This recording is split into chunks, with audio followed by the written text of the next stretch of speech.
falar sobre a escolha dos escolhidos. Quem é escolhido por Deus aqui, diga amém.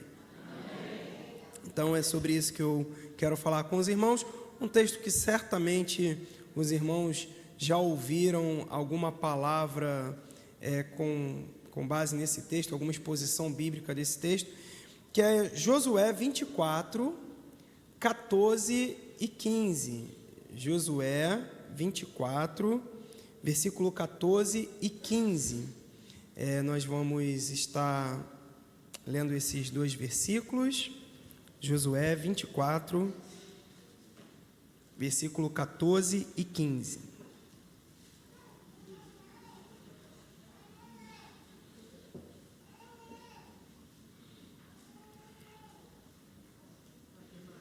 Texto muito conhecido.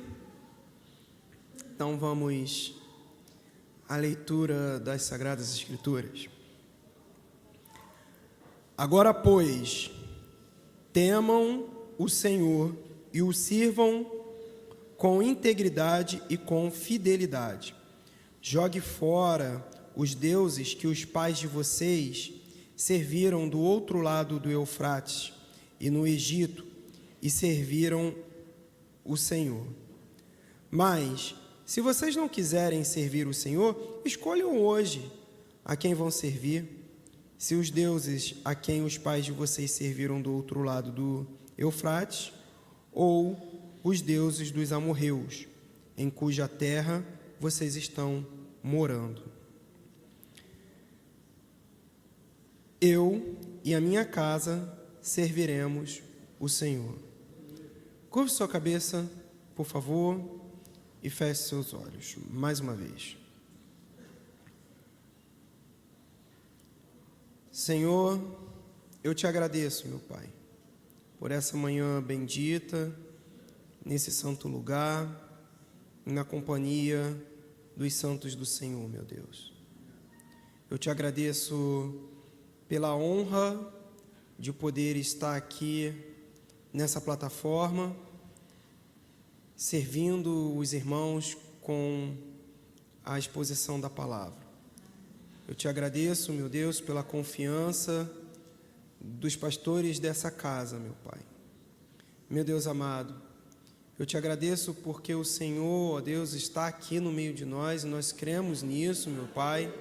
E por isso, meu Deus, eu peço que o Senhor fale aqui neste lugar.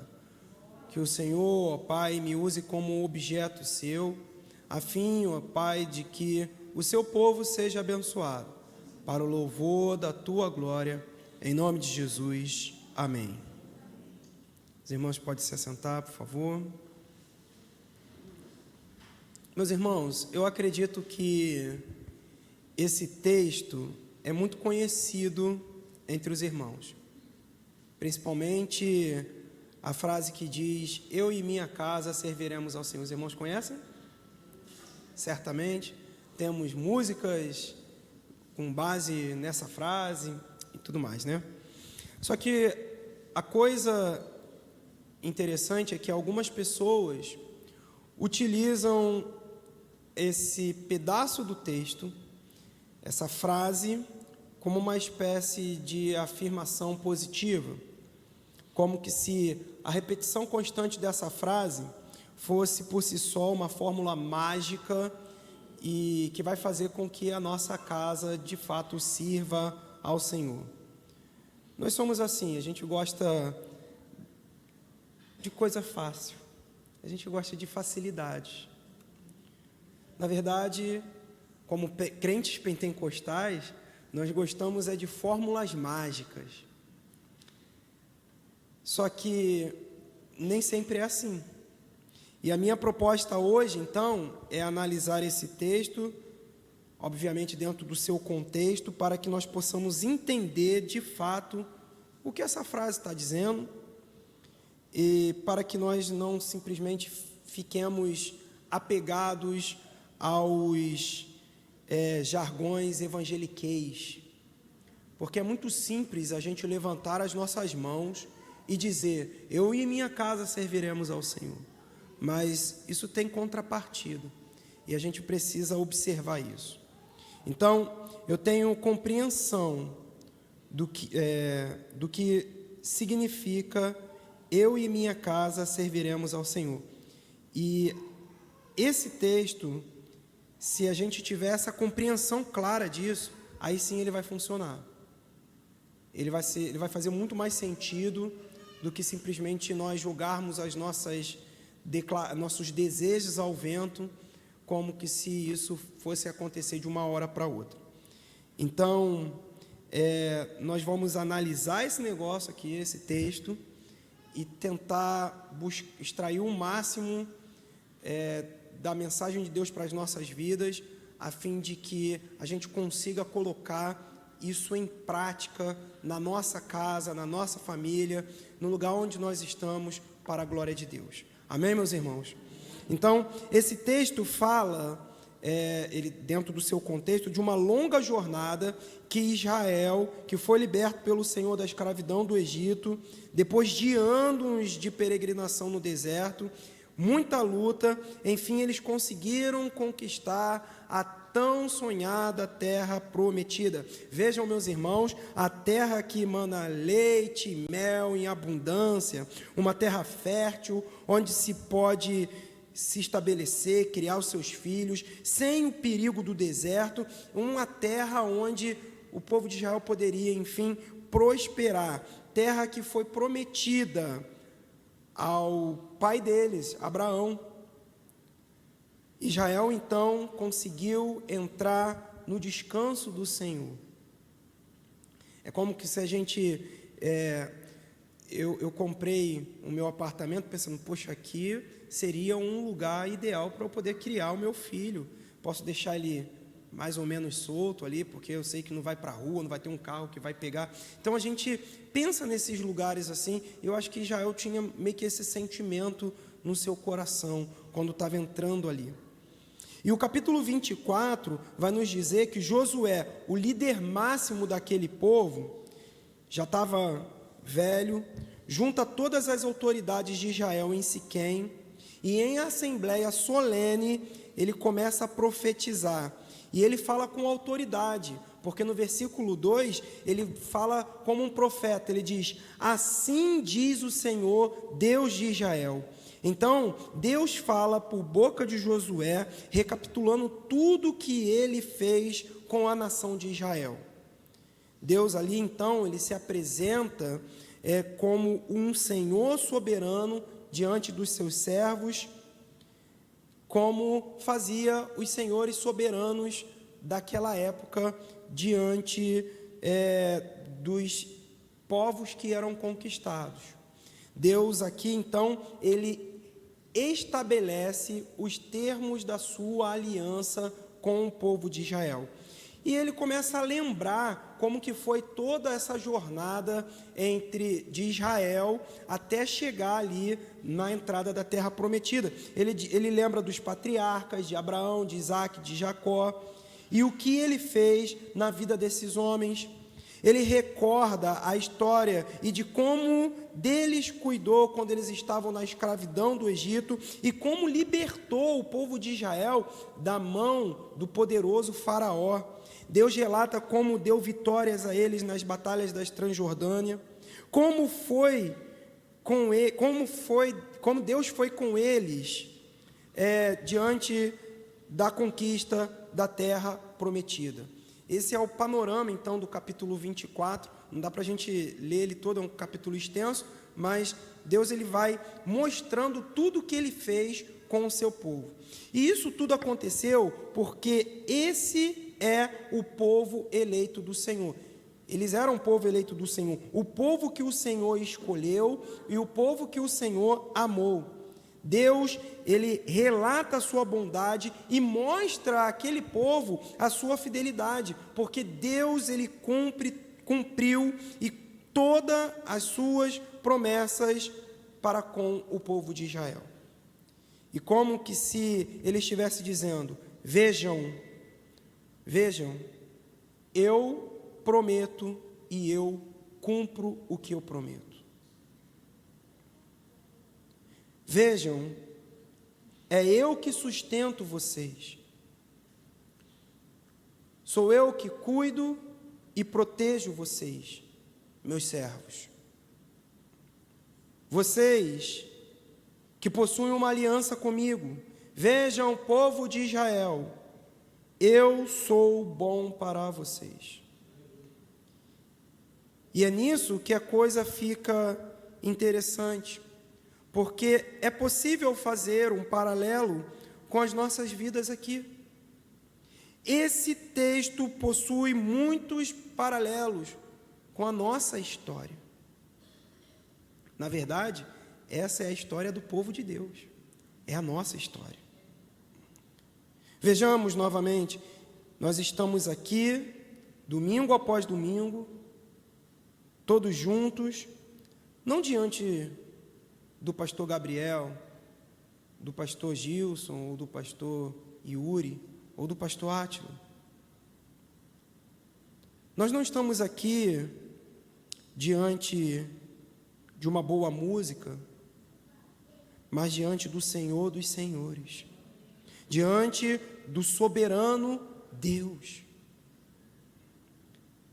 Certamente você não veio aqui para ter um encontro comigo. Alguns eu acho que nem sabiam que eu estaria aqui. Certamente, meus irmãos, vocês não vieram aqui para ver o Guilherme cantar. E eu sei que eu tenho essa dificuldade lá também, porque os músicos me acompanham, mas eu não sou cantor. Vocês não estão aqui para isso. Vocês vieram aqui para ouvir a voz de Deus. Amém, meus irmãos? Porque Deus está aqui no meio de nós. E nós somos o povo eleito de Deus. Nós somos o Israel de Deus. E dia após dia o Senhor se reúne conosco para reafirmar a sua aliança.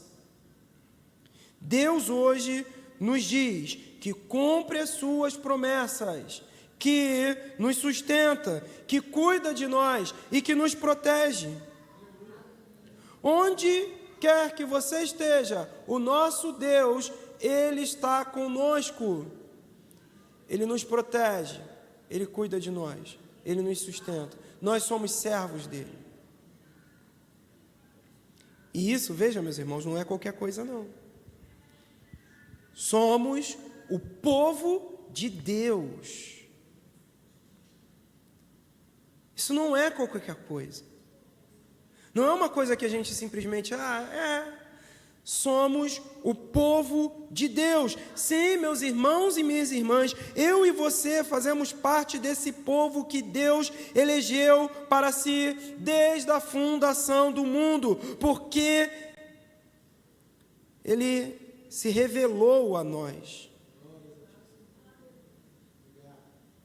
Nós somos o povo que recebeu a revelação de quem Deus verdadeiramente é. Nós não estamos enganados. Nós sabemos quem é Deus. Povo que Deus sustenta, povo que Deus cuida e protege. Conforme o irmão Pedro falou. 1 Pedro 2, do 9 ao 10, diz assim: vocês, porém, são geração eleita, sacerdócio real, nação santa, povo de propriedade exclusiva de Deus, a fim de proclamar as virtudes daquele que o chamou das trevas para a sua maravilhosa luz. Antes vocês nem eram povo, mas agora são povo de Deus. Antes não tinham alcançado a misericórdia, mas agora alcançaram a misericórdia. Nós não éramos povo de Deus. Nós andávamos errantes por aí, segundo as paixões da nossa própria carne. Andávamos conforme o curso desse mundo que permanece em Satanás. A verdade, meus irmãos, é que nós estávamos caminhando para o inferno. Éramos como gado no abatedouro. Eu moro em Paciência. Depois de Paciência tem um lugar chamado Santa Cruz. E em Santa Cruz tem um lugar chamado Matadouro. Quem conhece essa parte aí? Conhece? Não tem o Matadouro? Então lá era onde matava-se os gados. Tinha um frigorífico lá. E os gados, eles entram em um lugar assim fechadinho, e ali vai a pessoa dando uma paulada na cabeça deles para matar. Essa era a nossa condição nesse mundo, andando como num matadouro. Mas foi para isso que Jesus veio. Ele nos libertou do poder das trevas e nos transportou para o reino do Filho do seu amado, a quem temos a redenção e a remissão dos nossos pecados. Ele mudou o curso das nossas vidas. Eu e você, meus irmãos, Ele nos transformou completamente. Ele derramou o seu sangue, e esse é o selo da nova aliança em Cristo Jesus. O sangue da aliança derramado em favor de muitos para a remissão do pecado. Como os antigos estavam aliançados com Deus na época de Josué, nós hoje estamos aliançados pela nova aliança da graça do Senhor. No entanto, meus irmãos, nós que agora somos povo de Deus, precisamos ter algumas posturas corretas diante do Senhor. Eu e você precisamos responder a esse amor da forma como Deus espera que a gente responda. E é por isso que Josué vem mostrar ao povo de Israel qual é a postura que um povo aliançado com Deus precisa ter. Senão nós vamos ficar apenas jogando palavras ao vento, expressando os nossos desejos de ter uma família nos pés do Senhor, mas nós não sabemos operacionalizar isso de forma que sejamos instrumentos de Deus a fim de alcançar a nossa família. Então, eu quero destacar um primeiro ponto aqui. Cabe a nós temermos e servirmos com integridade ao Senhor. A parte A do texto que nós lemos, do versículo 14, diz assim: agora, pois, temam o Senhor e o sirvam com integridade e com fidelidade. Temer ao Senhor pode ter duas conotações, uma positiva e uma negativa. Você vai entender essa palavra de forma negativa se você não estiver aliançado com esse Deus. Mas se você estiver em aliança com Deus, essa palavra vai lhe soar muito positivo. Pode parecer estranho o que eu vou dizer aos irmãos, mas precisamos entender, pode parecer estranho, mas nós precisamos entender que o Deus que está aqui no meio de nós, esse Deus, meus irmãos, é perigoso. Esse Deus é perigoso. O Deus que está aqui, cujo culto viemos prestar hoje, é terrivelmente perigoso. É porque a gente vive um cristianismo que acaba expressando Deus como camarada, o bonzão, o legalzão, um Deus pop. Mas esse Deus é perigoso. Em Deuteronômio 32, versículo 39, Deus se revela assim, olha: vejam agora que eu, sim, eu sou Ele, e que não há nenhum Deus além de mim. Eu mato, eu faço viver. Eu firo, eu saro.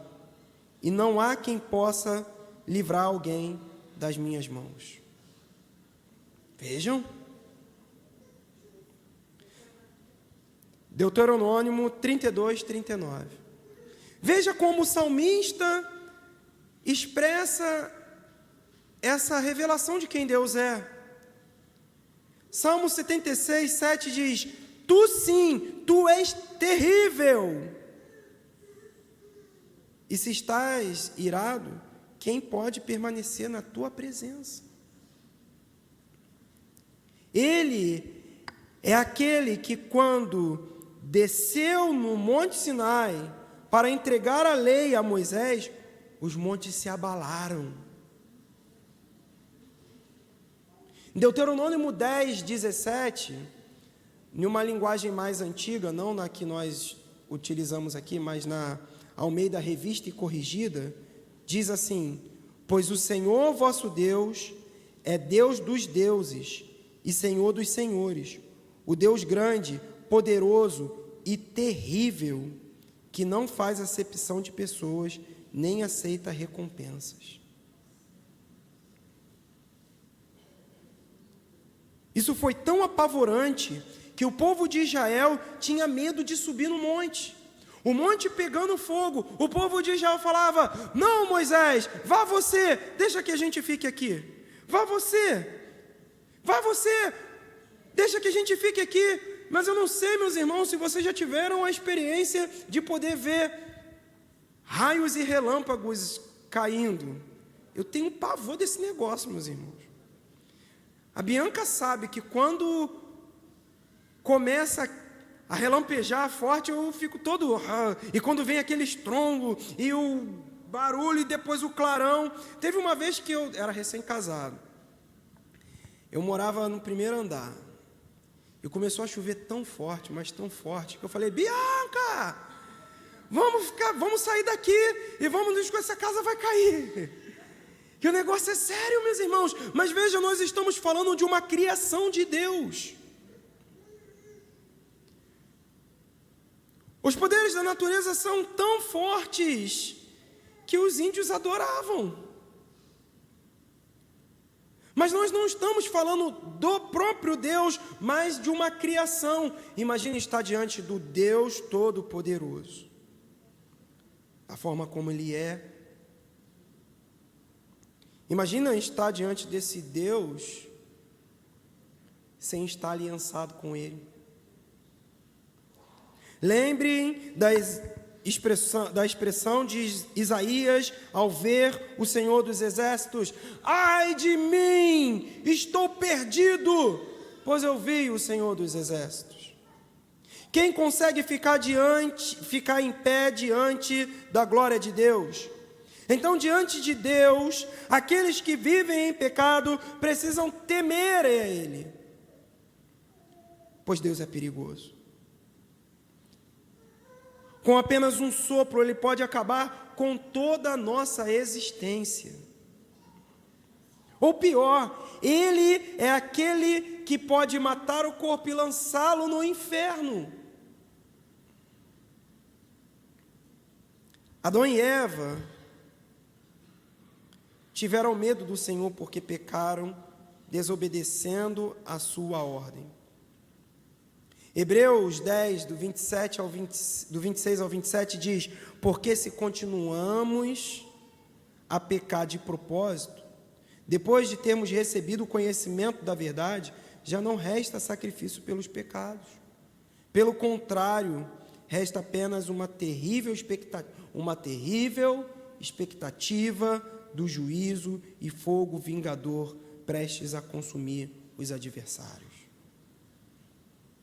É porque a gente às vezes não reflete sobre quem é esse Deus que nós venhamos adorar domingo após domingo. E a gente às vezes trata Ele sem a devida reverência que deveria ter. Mas vejam, meus irmãos, esse é o ponto negativo de temer ao Senhor. Por outro lado, a concepção positiva de temer ao Senhor é honrá-lo por quem Ele é. Saber que Ele é poderoso. É como um filho que tem um pai, já viu aqueles pais brabo? Aquele pai, não sei, como se fosse Capitão Nascimento. Sabe? Para os marginais, ele é temível, terrível. Corram dele. mas para o filho, ele pega no colo, ele cuida. Aquela mão que pode esmagar os seus inimigos, para o filho, é mão que acaricia. O filho sabe que o pai é perigoso, mas ele tem uma intimidade com esse pai. Ele tem uma relação de proximidade. Esse filho ama tanto esse pai, e ele o admira tanto que ele quer ser como ele é. Aquele que está em Cristo perde o medo de ser julgado por Deus, porque está em amor com Deus. O seu anseio não é fugir de Deus, mas é ver a sua face e não se esconder dele. Porque, como João vai nos dizer, no amor não existe medo. Pelo contrário, o perfeito amor lança fora o medo. Porque o medo envolve castigo, e quem teme não é aperfeiçoado no amor.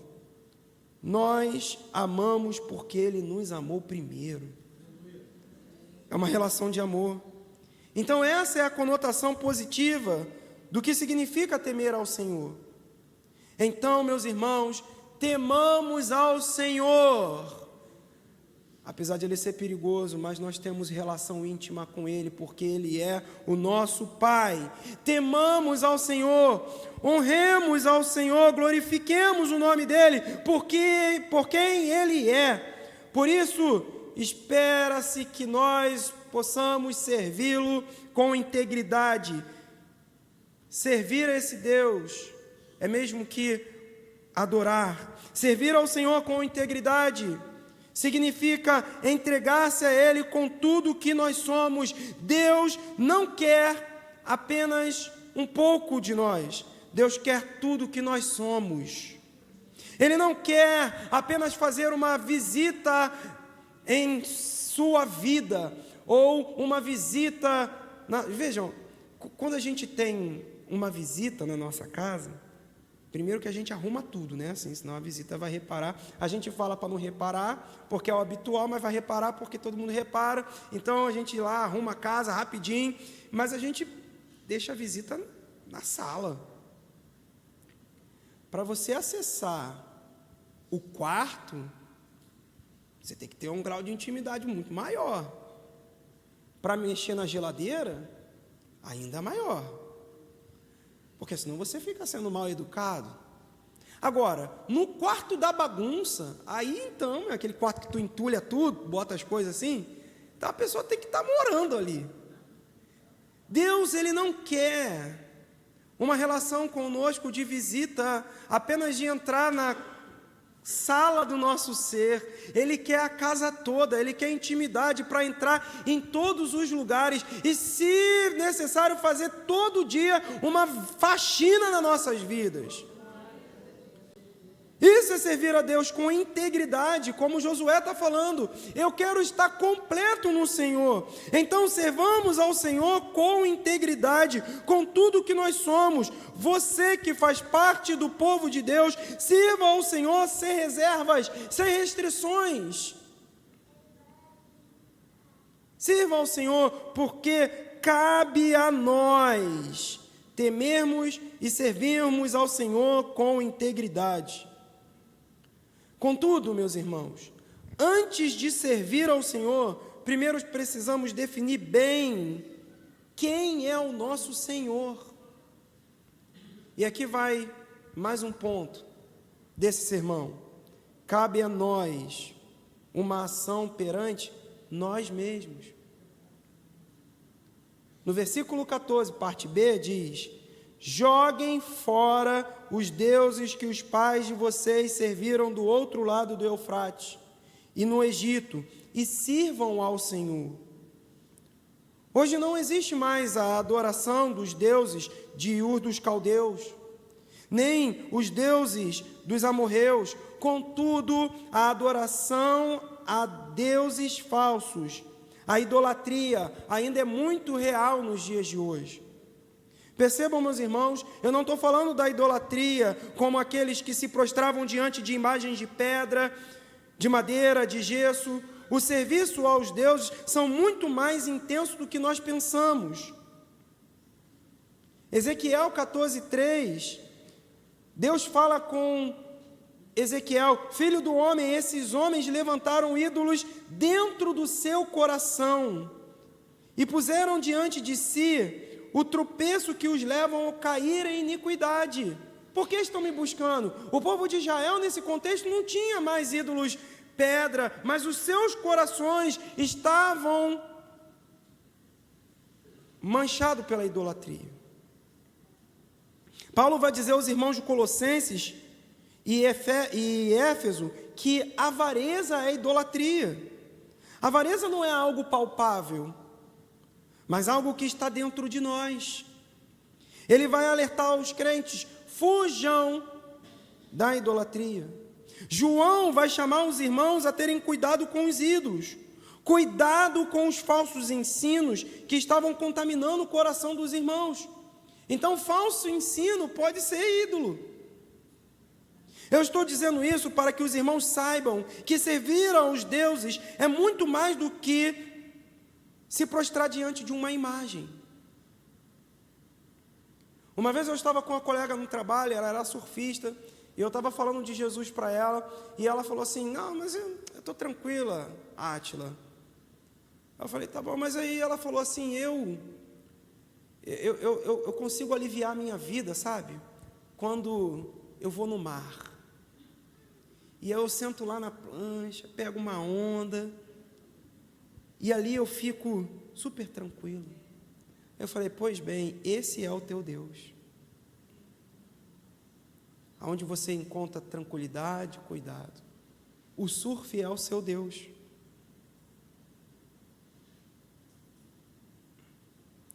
E a gente precisa refletir sobre isso. Talvez o consumismo seja o seu Deus, porque te deixa tranquilo, você adora o consumo.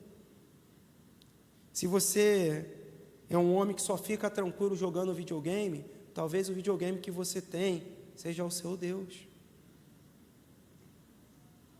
Ou quem sabe, o sexo, e às vezes até o sexo dentro do casamento pode se tornar o seu Deus. Sim, tem adoração dentro do sexo, se ele for feito não somente para a glória de Deus. Os ídolos do coração é tudo aquilo que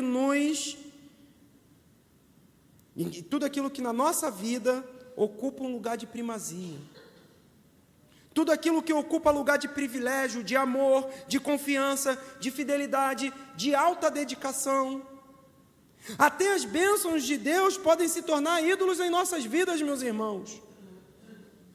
Filhos são bênçãos do Senhor. Entretanto, se os filhos ocuparem um lugar de primícias em seus corações, essa bênção que Deus dá vira maldição e uma idolatria. E quantas vezes eu já ouvi irmãos dizendo: os meus filhos são tudo para mim.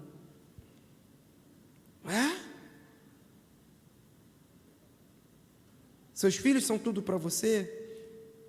E se seus filhos são tudo para você, Deus não é nada para tu. Seus filhos podem ser o seu ídolo do coração. Existem pessoas que estão até em uma relação de servidão dentro da própria casa. Os filhos fazem o que querem e os pais não conseguem dizer não às ordens deles. São verdadeiros príncipes dentro de um lar. Você se dedica tanto ao trabalho e não precisa, mas se dedica. Mas porque confia que é Ele que irá trazer o sustento concreto e real para a sua vida. Todo mês, o seu trabalho é o seu ídolo. Talvez a sua universidade, sua inteligência, sua popularidade, sua beleza, seu corpo, seu dinheiro, seu carro, sua casa, talvez a bebida, e tudo aquilo que faz com que você não consagre a sua vida por completo a Deus, é ídolo.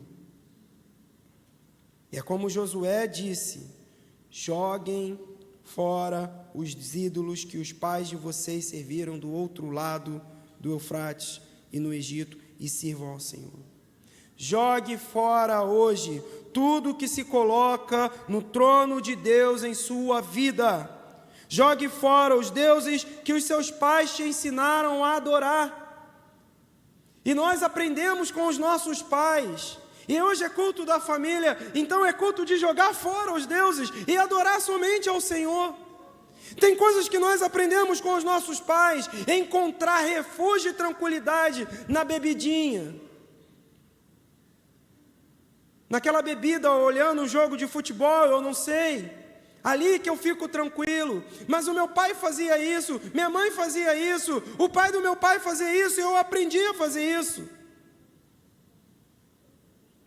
Uma vida de orgulho.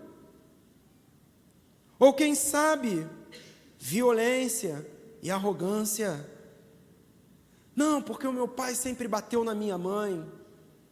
E o meu avô batia também. Isso não é maldição hereditária. É idolatria que precisa ser jogada fora. Ah, porque todo mundo lá em casa era grosso. Você aprendeu a arrogância. Você aprendeu a soberba. Que podem ser ídolos no seu coração. Joga fora os ídolos dos seus pais. Joga fora hoje. Joga fora esses deuses que sirvam ao Senhor. Não posso fazer isso por você hoje. Eu não posso fazer isso. Nenhum pastor pode fazer isso. Assim como Josué não podia fazer isso pelo povo. Isso era uma escolha pessoal. Josué não podia pegar na mão do povo e falar, jogue fora, porque os ídolos estão dentro do coração. A gente pode alertar, joga fora os ídolos dos pais, como nós aprendemos com os nossos pais, com os nossos avós, precisamos jogar fora. É assim, eu e minha casa serviremos ao Senhor. Eu sei quem é esse Deus, e eu sei que Deus eu estou servindo. Então, após uma ação perante nós mesmos, de jogar fora as nossas idolatrias, cabe a nós uma escolha diante de Deus. E o versículo 15, na parte A, vai falar sobre isso. Mas se vocês não quiserem servir ao Senhor, escolham hoje a quem vão servir. Se os deuses a quem os pais de vocês serviram do outro lado do Eufrates, ou os deuses dos amorreus, cuja terra vocês estão morando. A questão que se levanta é semelhante à que Elias fez no Monte Carmelo. Até quando vocês ficarão pulando de um lado para o outro? Se o Senhor é Deus, sigam-no. Se é Baal, sigam-no. Porém, o povo de Deus não disse nenhuma palavra. O que o profeta ou o líder do povo pode fazer? O que se pode fazer é o que está sendo feito agora, é o que os pastores dessa igreja têm feito. Exortar os irmãos a adorar o único Deus e Senhor de todas as coisas. Mas a gente não pode obrigá-los. Ninguém pode obrigar. A escolha proposta a Israel foi entre os deuses que Abraão abandonou, está lá no versículo 2 e 3 do capítulo, ou os deuses que os amorreus, que tinham sido expulsos da terra prometida, adoravam. Josué estava fazendo a seguinte pergunta: o que vocês preferem? Voltar atrás? Isso seria não conhecer o Deus verdadeiro, porque assim perderia a revelação do eu sou. Ou ficar com os deuses fracos que não pôde proteger o povo daquela região. Vejam, Josué não poderiam forçá-los. Josué, como a liderança daquela nação, poderia decretar que todos os que não servissem a Deus ou não adorassem o Senhor fossem mortos. Mas como o servo do Senhor, ele dá uma escolha: escolham hoje a quem vão servir. E essa escolha deve ser pessoal. E é por esse motivo que a fé cristã, ela não pode ser forçada em força de lei. Não pode. Ela também não pode ser forçada pelos pais. Nós indicamos os caminhos aos nossos filhos. Nós caminhamos com nossos filhos no caminho, mas a escolha será deles. Eles irão escolher no momento certo a quem irá servir. Todo ser humano passará por essa escolha, ao Deus que se revelou ou aos ídolos do seu próprio coração. A gente indica, a gente ora, a gente se derrama diante do Senhor, e é esse o nosso papel. Samuelzinho, meu filho, como eu sou pai de primeira viagem, eu oro pela vida dele, desde que ele era uma ideia, sabe? Mas vai ter uma hora que ele vai ter que decidir. Isso não cabe a mim fazer. Eu vou forçá-lo a vir à igreja, mas ser igreja é outra história. Não cabe a mim. O Deus Criador não quer obrigar o seu povo, o povo de Israel, a adorá-lo. Ele lhes oferece a escolha, proporcionando a possibilidade de ser negada e fazê-la, ou se negar a fazê-la. Sim. Mas a nossa expectativa é que Ele mude o nosso coração, a fim de que nós possamos nos render a Ele. A sua adoração a Deus não é adoração se você não a faz de livre e espontânea vontade. Deus não quer a sua palavra de adoração se você veio aqui hoje somente porque sua esposa te obrigou a vir. Muito legal, você veio, a esposa deu uma insistida, mas as suas palavras de adoração não serão sinceras enquanto você for obrigado a fazer. Deus não considera seu servo se você faz a coisa de forma obrigada. Deus não aceita o seu sacrifício se ele é feito por pura convenção social. Não, a sua adoração, o seu serviço a Deus deve ser por amor, de forma espontânea. Ninguém me obrigou a estar aqui hoje, meus irmãos. Acordei 6 da manhã, para arrumar a criança, arrumar mala, porque agora eu saio só de mala. Estou de forma espontânea. Eu quero crer que você também não foi obrigado a vir. E se você não escolher livremente servir ao Senhor com integridade e fidelidade, estar aqui não significa nada para você, mas também não significa nada para Deus. E se você não tomar essa atitude dentro da sua vida, tampouco a sua casa servirá ao Senhor. Mas primeiro tem que ser você. Sendo Deus tão aberto para as escolhas, ninguém pode te obrigá-lo a servir, pois essa escolha vem do coração. Escolher ao Senhor significa amar o Senhor, seu Deus, de todo o seu coração, de toda a sua alma e de todo o seu entendimento. Escolha hoje a quem vão servir. Você que está ouvindo, escolha hoje a quem você vai servir. ICNV Jardim Alvorada, escolha hoje a quem vão servir. Mas essa escolha pressupõe uma posição, uma escolha. Ao escolher hoje a quem vocês irão servir, vocês devem tomar uma posição firme,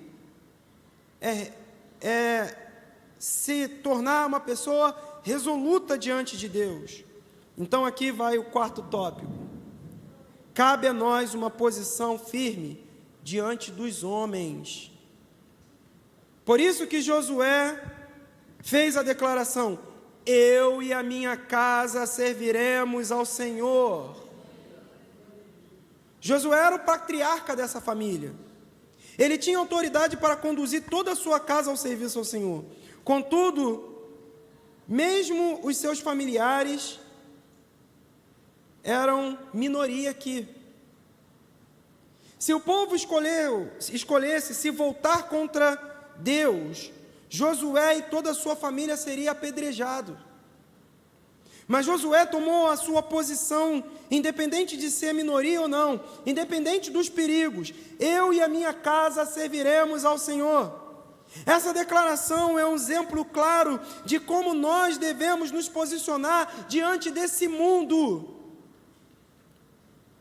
O crente que teme a Deus e que o serve, o crente que se desfaz dos seus ídolos e que escolhe andar no caminho do Senhor, agora precisa assumir uma posição pública de que irá fazer isso. Não importa se todo mundo no trabalho se revoltaram e não quiseram servir a Deus, eu e a minha casa serviremos ao Senhor. No que depender de mim, a minha casa vai se curvar diante do Senhor, pois eu entrego a minha família, a minha vida em suas mãos, Senhor, e seja feita a sua vontade. No que depender de mim, eu estarei em oposição a esse mundo. No que depender de mim, a minha casa servirá ao Senhor. Essa tem que ser a nossa postura. Percebam, meus irmãos, Josué primeiro fala dele, depois da sua família. A primeira coisa que você precisa fazer para que a sua família sirva ao Senhor é escolher você servir ao Senhor. Não adianta apresentar o filho a Deus, fazer aquela oração e apresentar, aqui tem apresentação de bebê, né? Apresentar e viver outro caminho. Não adianta. Não adianta apontar o caminho e seguir outra direção. Porque as atitudes falam muito mais do que as nossas próprias palavras. Só pode fazer tal declaração publicamente aqueles que viram a graça e a benevolência do Senhor. Você de fato já decidiu servir ao Senhor? Já jogou fora os ídolos do seu coração? Então declare publicamente: eu e a minha casa serviremos ao Senhor. Isso não vai ser apenas uma palavra de autoafirmação, de pensamento positivo, mas uma atitude real. Eu joguei fora os ídolos, independente se eu irei ser apedrejado ou não por esse mundo, eu vou servir ao Senhor. Eu vou servir ao Senhor, e no que depende de mim, toda a minha casa servirá ao Senhor também. Isso é o que Paulo orienta aos casados a fazerem, principalmente quando um é casado e o outro não é. Paulo fala sobre isso, 1 Coríntios 7, do 12 ao 14, 1 Coríntios 7, do 12 ao 14, ele vai dizer: aos outros digo eu, não, Senhor, se algum irmão estiver casado com uma mulher não crente, e este concordar em morar com ela, não se divorcie dela. E se a mulher estiver casada com um homem não crente, e este concordar a viver com ela, que ela não se divorcie do marido, porque o marido não crente é santificado no convívio da esposa, e a esposa não crente é santificada no convívio do marido crente. Se não fosse assim, os filhos de vocês seriam impuros, porém agora são santos. Paulo está falando: tome a posição, tome a sua posição, e você vai santificar a sua casa. Tome a posição, e você vai fazer com que a sua casa seja santa. Os seus filhos serão santificados. Mas essa posição precisa ser primeiro nossa posição, de jogar os ídolos fora, os ídolos que nós aprendemos com os nossos pais. E aí sim nós poderemos falar: eu e minha casa serviremos ao Senhor. Não é somente falar essa frase que fará isso ser real, é fazer o que cabe a nós, povo escolhido. Os que já tomaram essa decisão podem fazer essa declaração porque sabem que possuem uma aliança com o Senhor, uma aliança de sangue.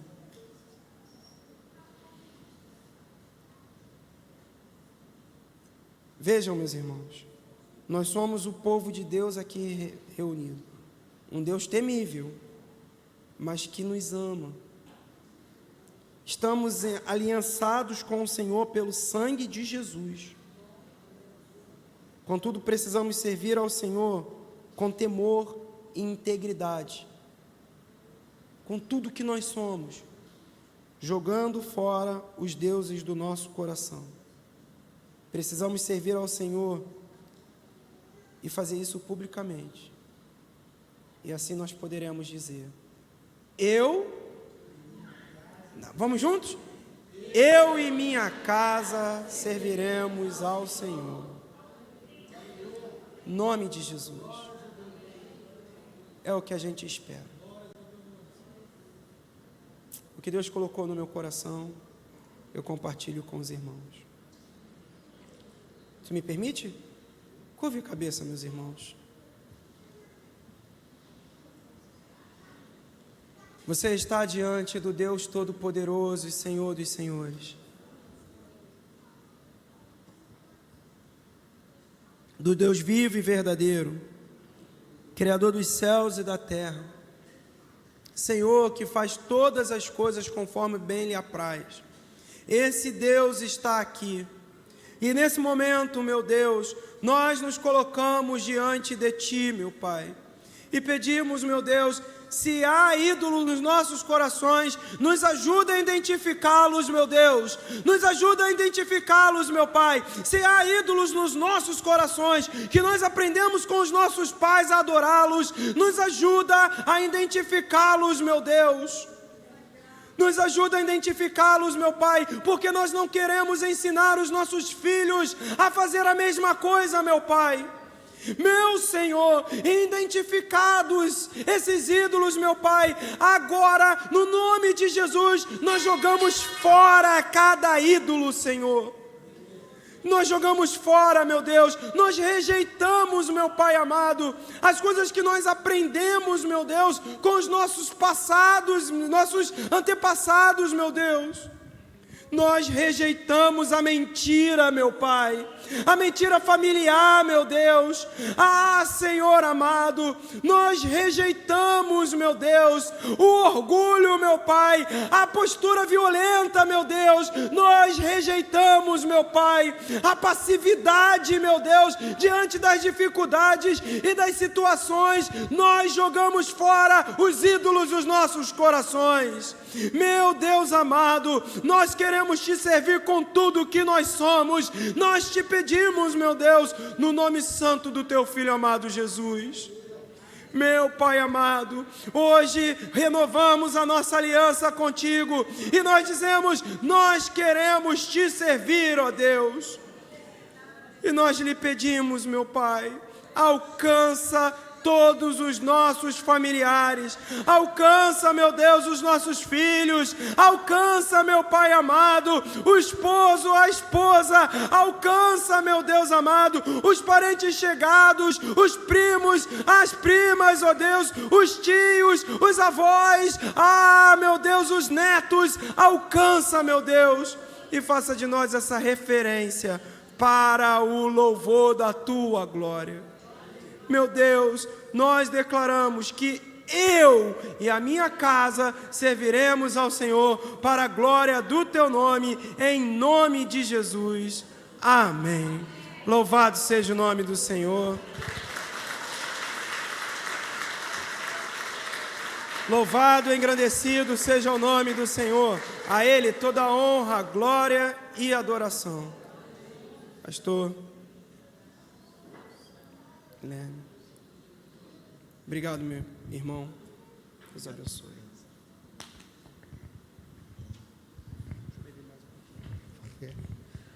Obrigado, pastor Átila. É uma decisão, irmãos. Não é uma frase de efeito. Uma decisão que tem implicações, como aprendemos hoje. Então leve essa reflexão para a sua casa, leve essa reflexão para a sua vida. Se eu fosse o pastor Gilson aqui, ele iria cantar um louvor. Eu e minha casa serviremos ao Senhor, mas eu não vou arriscar. Se o programado já é difícil, sem programar então, mas leve essa palavra no seu coração, medite nela durante o dia, durante a semana. Não deixe que distrações, que as coisas do dia a dia sufoquem essa palavra e você se esqueça dela. porque está concentrado em outras coisas. Não. Leia, medite, pense, faça planos. Porque quando a gente ouve uma palavra como essa, que implica em decisões, nós precisamos fazer planos. Quando a gente quer algo muito importante, né? Eu quero passar no vestibular para o que seja. A gente faz um planejamento, né? Vou me matricular num curso, vou estudar, vou abrir mão de determinadas coisas. Na nossa vida espiritual é dessa forma. Nós precisamos estabelecer metas, estabelecer coisas e descobrir coisas que precisamos largar, fazer planejamento de como largar, como eu vou abandonar esse pecado, como eu vou estimular essa virtude. Precisamos de planejamento. Não é só fazendo afirmações e esperar que as coisas cheguem e aconteçam. Planeje a sua vida espiritual. Coloque Cristo como alvo e planeje as etapas para chegar lá. Amém? Obrigado. Obrigado, pastor Átila. Obrigado. Samuelzinho está ali, ó. Ativo, graças a Deus.